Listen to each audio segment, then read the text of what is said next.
Okay, aloha mai kako. My name is Nigel. I'm a planner with Koʻa Aino Ulu Awamo. We're especially excited to welcome Nanea Valeros here from US Fish and Wildlife Service to share about her work and her project with the Bolus project, Bolus education, um, kind of what they can do, how they use the boluses from the Northwest Hawaiian Islands and can use that to educate our keiki and kind of learn a little bit more about how we can kilo and understand what's happening in our ecosystems. So with that, we're super appreciative of you, Nanea, to share, and we'll ask some questions around whoever's here, and then we'll record this, or we are recording, and maybe you folks are watching this now. So anyway, mahalo Nanea, I hand it to you and can take it away. Mahalo. Aloha, thank you, Nigel. I'm going to share my screen and then start.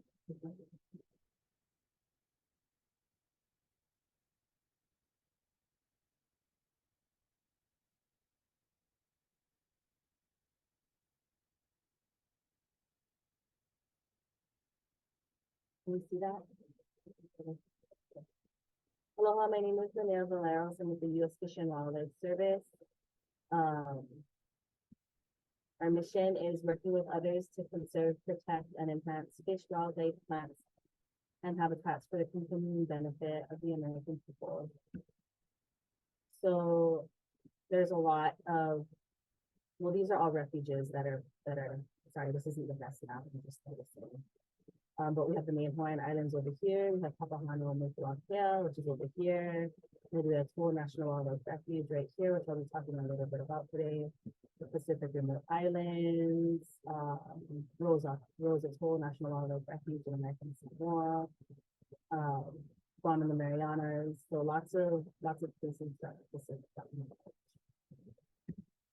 We have 3 main offices here in the Pacific Islands. We have law enforcement, ecological services, which deals more broadly with policy, and then our National Wildlife Refuge System. These are the refuges on the main Hawaiian Islands.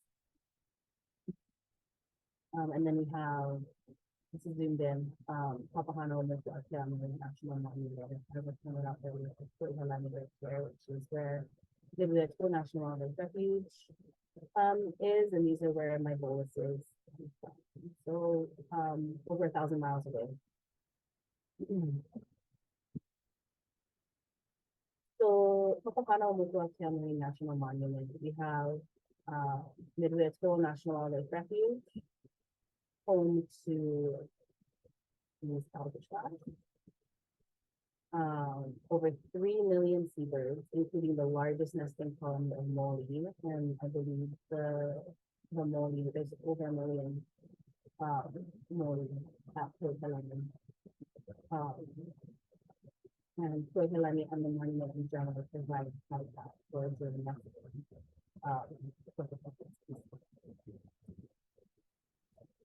So why are marine national monuments important?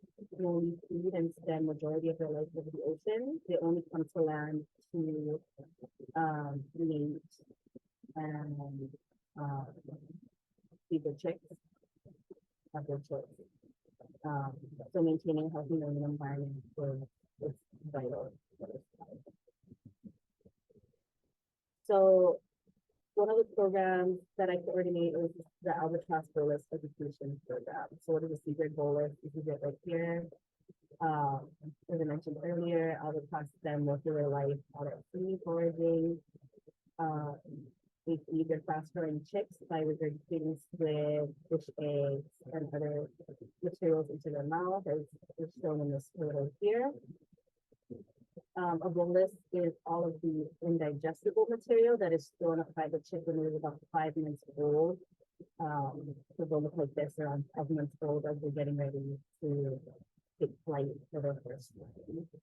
And we dissect these boluses to assess the health of our ocean, which is the fourth and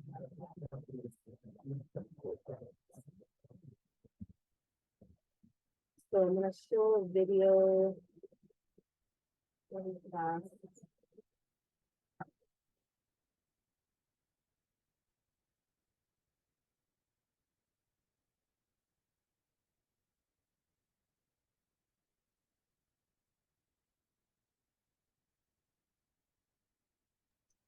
Did it come up on your side? Yeah, you can't see it. Yeah, maybe stop sharing and then share again and select that window. Maybe you can come a little bit closer to the mic too, Nanea, if you Okay. can. Yeah, a little better. Can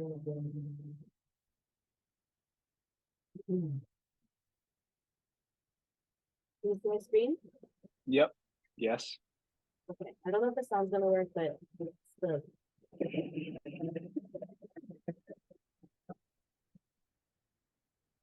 Oh, jeez. Whoa.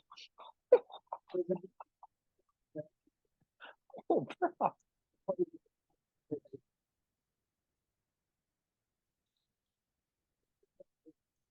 Again? He has one more. it's out. Oh gosh.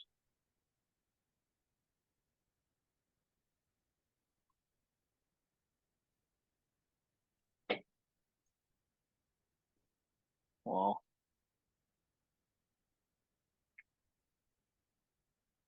Whoa. That's natural. It's just what they do. Jeez.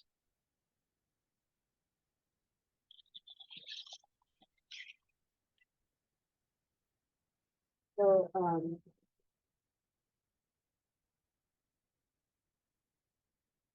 but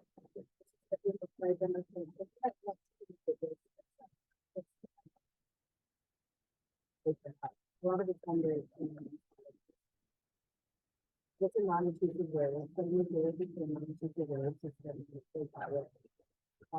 And yeah, it's a natural way for them to remove the indivisible material. It makes them lighter so that they can take their practice flights before they head out into the ocean. Um, and yeah, it's just a good way to look at our impacts and then because it's sort of stuff that we're putting into the origin and what I like to culture do is like how would you like it, you know, if somebody came to your house and just, you know, threw trash all over, um, you know, just emphasizing that they're eating this junk because of us. It's human impact.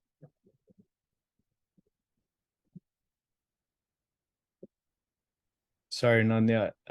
I cannot tell if it's my internet or if it's your mic or the connection. It's just kind of like the volume isn't picking up steady. Your mic.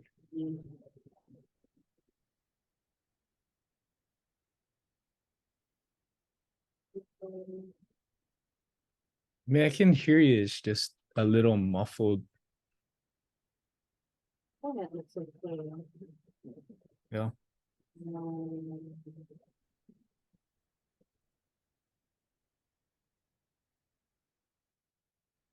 How's that? That's way better. Is it? Yeah, way better. Perfect. Okay. Thank you. Where's the power? Here's the PowerPoint. Okay.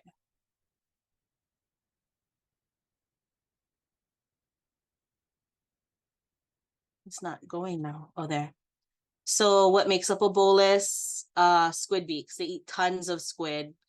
And there's also usually pieces of like small pieces of pumice and wood, seeds, other fish parts like eye lenses, bones, fishing materials like line, netting, floats. Oyster spacers was a really common thing that we would see. Other organic material and other inorganic material like plastics, rubber, tar, glass. So one of the things I like to do with the kids is talk about these things, like what kinds of things do you see in the bolus?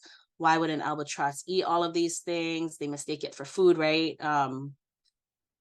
squid float near the surface of the water, and so does plastic. So when they, or it may be squid and plastic. So when they swoop down to scoop up the squid, they're also scooping up plastic. Also fish eggs, they love fish eggs, and the flying fish, they lay the eggs on the surface of the water. So when the albatross swoop down to scoop up the fish eggs, they're also scooping up all that plastic as well. And then I like to talk about like simple things that they can do at home to keep our marine environments healthy. So these are some photos of some outreach I've done with younger kids. The photo in the middle is an activity I like to do with the younger kids, and even the older kids too. So in one tray, I'll have a bolus, and I'll dissect it out. Like I'll smash everything to make it easier for kids to see. And I try to show them, like have them pick out which bird do they think was healthier. So in this example, can you see my mouse on the screen? So in this example, the bolus on the left over here has a lot of fishing line and smaller plastics in it. And this bolus on the right, it's mostly, it's almost all squid beaks. This is your niece, Nigel, right here. But yeah, preschool, I found that like preschool and kindergarten is like the best age to do this because they're not scared to really get in there. The older the kids seem to get, the less interested they are, unfortunately. So I really try to get them at this young age where they're real impressionable, and they just eat everything up, and they'll go home and just talk about it for hours with their parents. I did this at my kids' preschool, and it was funny because the week after I did this activity with them, they had water day at their school, and they had a bunch of balloons, those, the water balloons. And one of the teachers told me that after they were done, like they're like, we got to pick up all the plastic or the birds are gonna die. So it's a simple message, just pick up your trash and throw it where it's supposed to go, because if not, it's gonna end up on the ground. When a big rain comes, where does it all wash? It washes Makai, right? And that's these albatrosses foraging habitat where they eat. So really simple messaging at this young age, and a lot of fun. So these are some of the worksheets that I like to do. So I'll have them draw it, measure it, length and width, count the squid beaks, there's hundreds sometimes, and count the plastics, and then talk about what can you and your ohana do to minimize plastics in the environment, like really simple stuff. Like, and kids will talk about, bringing reusable bags to the store, not using plastic straws, bringing your own like flatware out when you go and eat, stuff like that.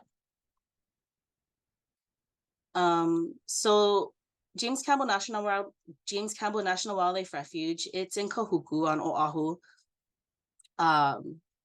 And we have a partnership with Pacific Rim Conservation, where we have an enclosed seabird habitat on the refuge, and trying to reestablish moli and ka'upu populations there. And there's a video here of the translocation if you folks want to watch. It's linked below. And any questions? So cool. I got a lot of questions.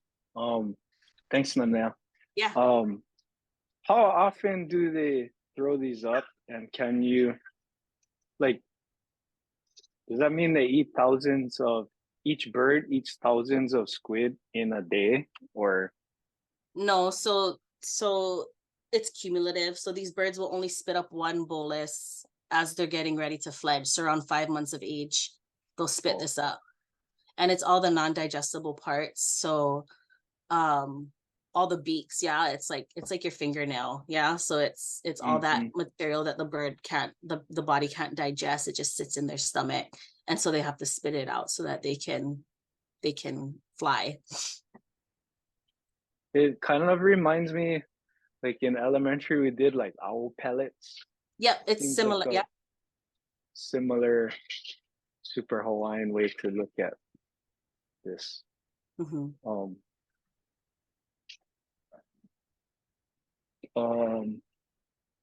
One, also thank you for showing kind of the maps and jurisdiction for you folks, and kind of the reach and the focus is. Something that stuck out was that it's protection for the American people, which is interesting and solid. How, like, if I had a school group or community group that wanted to get our hands on some boluses, what would we do? Yeah, Would we come? that's a good question. Just email me, Nanea_Valeros@fws.gov. And I would be more than happy to send you how many ever you need. We recommend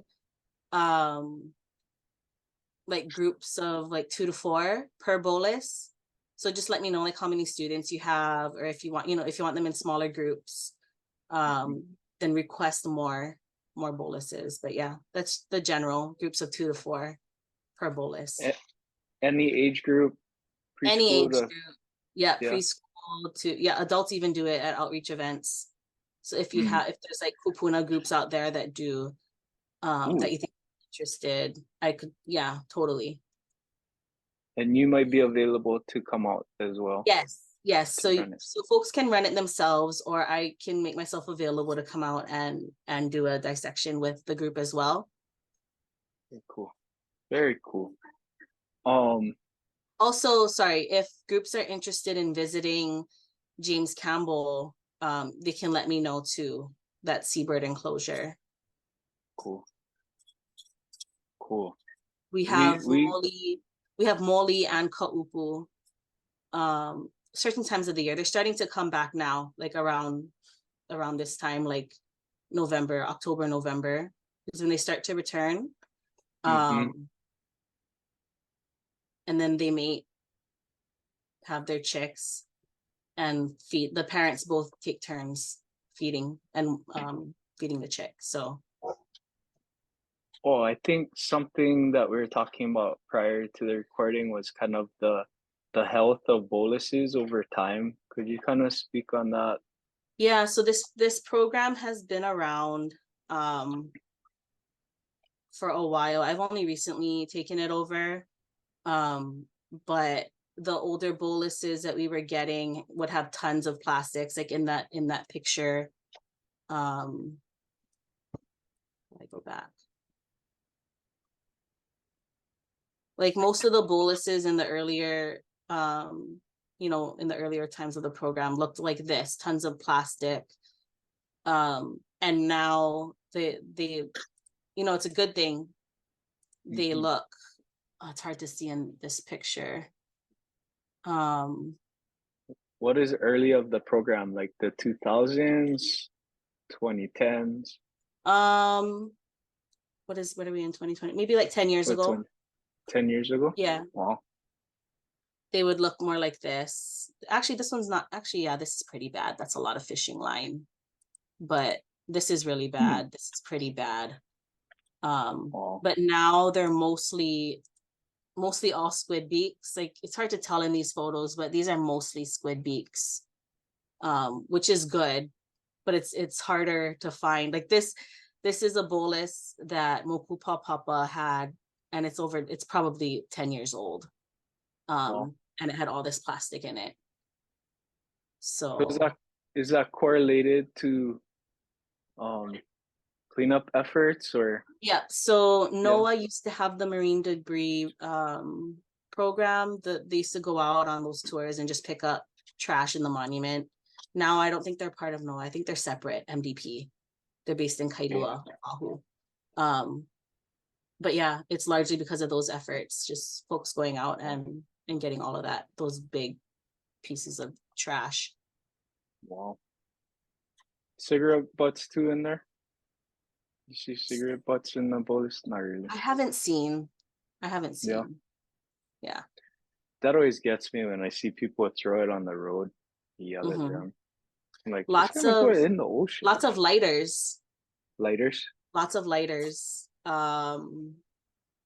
Oyster spacers, which what is that oyster spacer? It's the thing they have on the net. So like they're long, like straws, like thick plastic straws. Yeah, those are really common. We hardly see them anymore. It's mostly like microplastics we see now, and occasional netting, Interesting. fishing line. You don't know a home range on a bird, yo? Huh? You don't know like a home range on a mole? Like how far they go? Like they go to like California kind I have no from idea. here? Yeah, I wonder. Oh, so many questions. But they're Um, big. They're big birds. And one thing's like yeah. the kids like trip out at is like the wingspan. We tell them the wingspan is over, it can be over 6 feet long. So yeah, these are pretty big birds. Wow. Too good. Um, I'm not seeing any other questions in the chat or from our audience. So I'm gonna call it there. And is there anything else you want to share or anything about the program? I mean, I or- guess so I just took over this program recently, like I mentioned, because historically we were sending over 90% of our boluses to the continental United States. I had heard of teachers locally using virtual dissections like online, and that just didn't sit well with me. You know, like why are our kids having to do a virtual dissection while kids all over, you know, the continental United States get these boluses? Not to say that it's not important for others to learn about it, because it is, but you know, I went to Kamehameha schools and I didn't know what a bolus was. I didn't even know what these birds were. And so I just think that our resources should be going to serve the communities that we serve. And so I kind of need help getting people just don't know, right? They don't know what our agency does. They don't know that programs like this exist. And so I need help like getting the word out there to local schools and groups. This past summer, I had an intern and we went out to Moku Papapa in Hilo and did outreach with them. So I'm looking for opportunities like that to partner. It makes it easier to get the word out because, you know, they have their own audience and stuff like that. So I'm just looking for opportunities like that to get the word out. Too good. We'll definitely connect you throughout the networks. I'm thinking about the Limu Festival. There's usually a kind of in July, they do a big program out there, and they have different exhibitors. I remember a Monk Seal person, but it'd be cool to have Bolus too. Yeah. I Yeah. I take this thing everywhere. Yeah, it's We go to cool. school, we go to like career days, Cool. like Earth Day events, stuff like that. Even just World Oceans Day. Like we look for all different types of opportunities. When I was in Hilo this past summer, we did a pop-up at a regatta. Cool. You know, just trying to appeal to different audiences and more local audiences. So any help, anyone interested is totally welcome to request. Deal. We'll make those connections, and I think something that surfaced, like, yeah, that's our birds and our resources down to the boluses. That's our boluses. We should have that's our Kiki's boluses. Yeah. So too good, Nanea. Thank you again. Thank you for sharing all the photos and the manao and spurring this conversation. Appreciate it. Big time. Yep. Mahalo. Mahalo, mahalo. I'm gonna stop the recording.